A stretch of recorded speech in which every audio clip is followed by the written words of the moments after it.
Hi everybody, I'm David, and this is All Things Sacred. So today I'm going to talk about a few general things. I have a few ideas floating up in my head as to exactly what I'm going to talk about, but what I want to focus on is why I am reading these cards. I talked about this at the beginning as saying these are a tool for self-realization. I hope that concept filled itself in as I went over the cards and I talked about the specific ways in which I interpret them as being important. But I do want to go over the concept of self-realization a little bit more. I also touched on this a little bit, especially after the water suit, when I talked about non-duality. I believe, yeah, that was the water suit.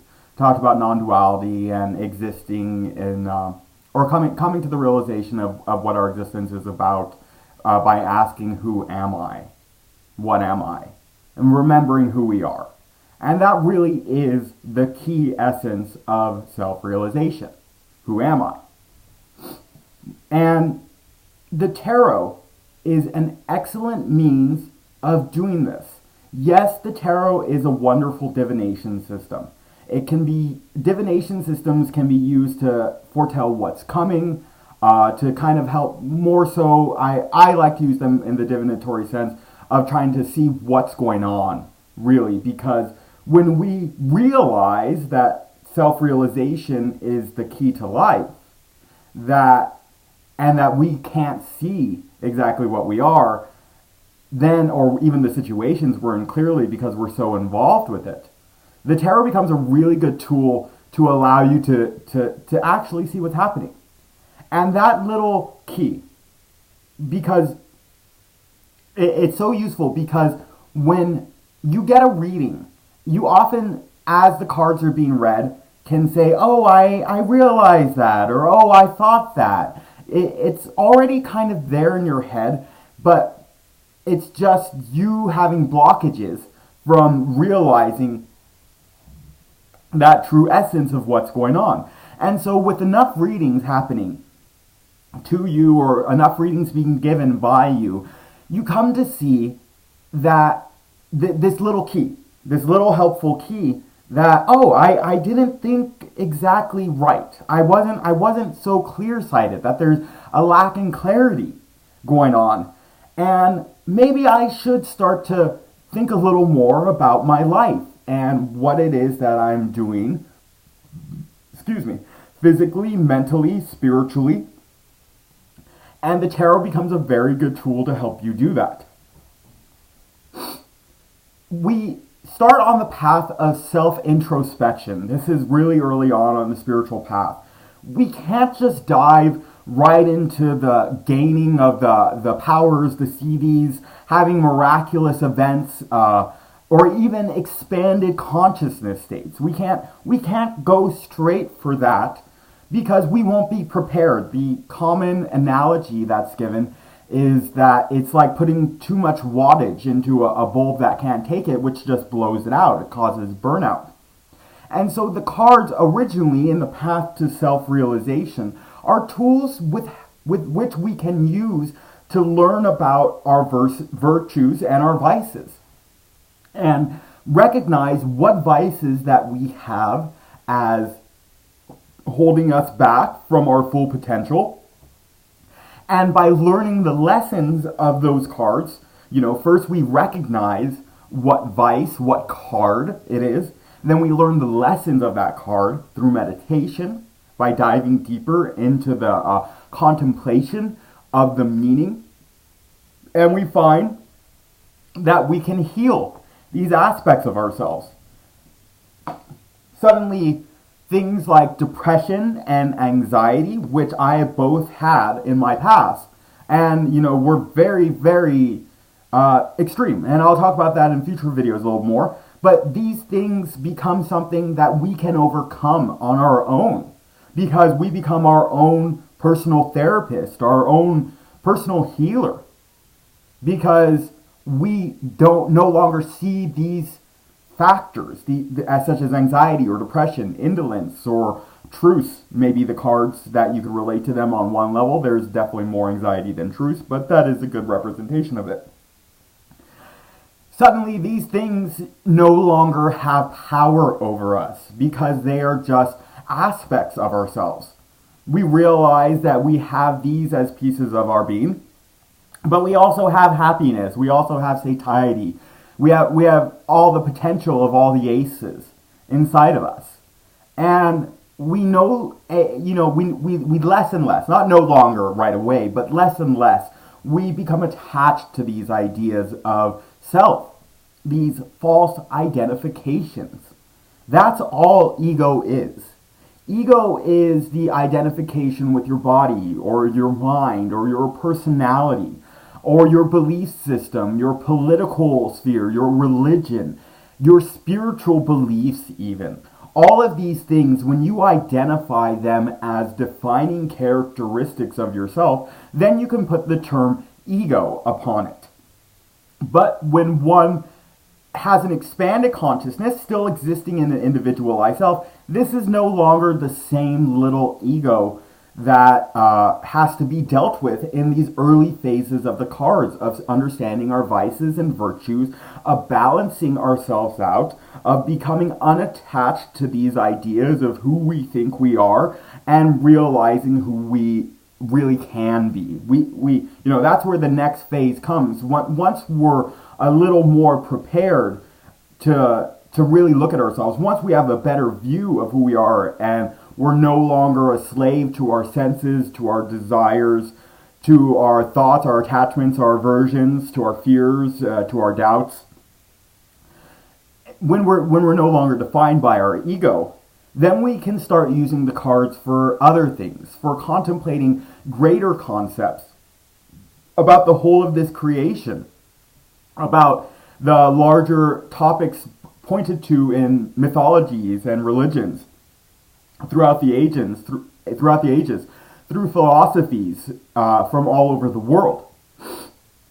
Then the cards can be used as meditational tools, where one can actually go deep within to the experience of the card and really learn about the powers that hide behind it. And these powers are used to help develop a better world as a whole. No longer are we looking at our own vices or virtues because we could see past the veil of this supposed self. Instead, we're looking at the greater movements and changes of the entire cosmos and our role within it.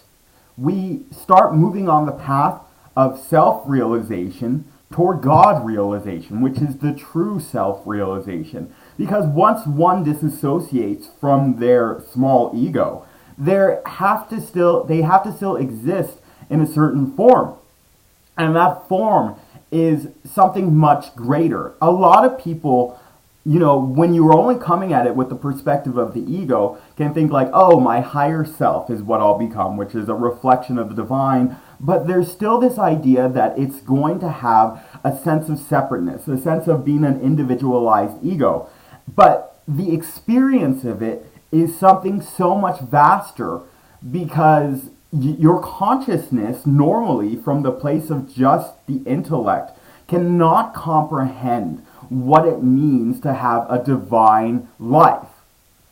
And one of the earliest concepts that has been approached by many people, even skeptics today, just as a form of philosophy, is that the ancient Hindus called this play or this life a play, the Leela, the play of the divine, as it was all a game for this divine.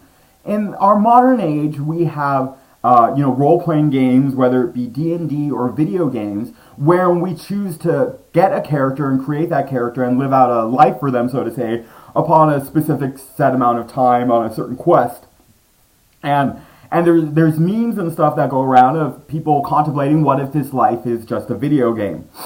And in many ways, this is true. This life is kind of like an RPG. The only thing is, it's not like there can be an infinite level of beings who are controlling beings lower than them. But when you scan out all the way, this entire game is the game of just the one absolute being. That is the divine consciousness that is experiencing this divine reality in bliss, because it's a game, it's an enjoyable thing. Those three things are the basic idea of what the divine is, Sat Chit Ananda, according to the ancient Vedantic scholars. Sat Chit Ananda, being, consciousness, bliss, the absolute being pervading the entire cosmos with its consciousness of bliss.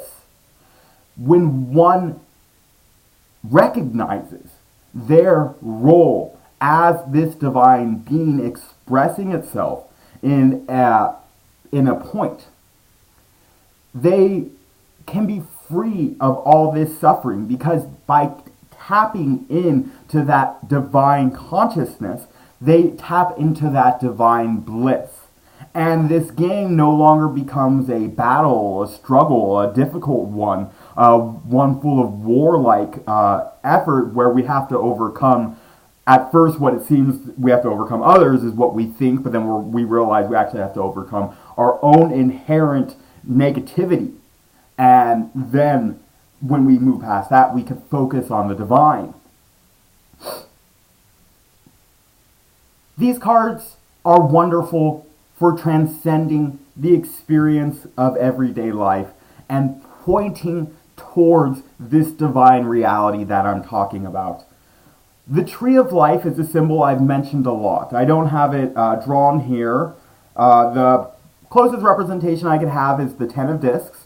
And so this is the first triangle, 1, 2, 3, and then 4, 5, 6, the downward pointing triangle, 7, 8, 9, also downward, and then the 10. So I talked about it a lot. There it is broken up. And here's the top three. There's a veil right there, so that's the causal realm.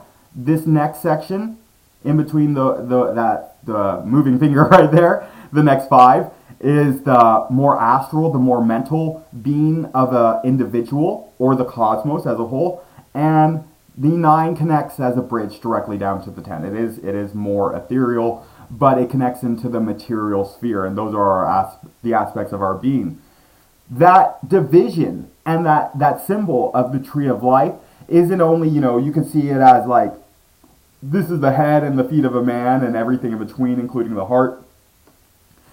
But this is a fractal image, so you can see that's this individual being, which expands to reflect greater on the country scale, then the planetary scale, then solar system scale, and then a cosmic scale, a universal whole scale. It can be found in the Tree of Life as a fractal going up and down.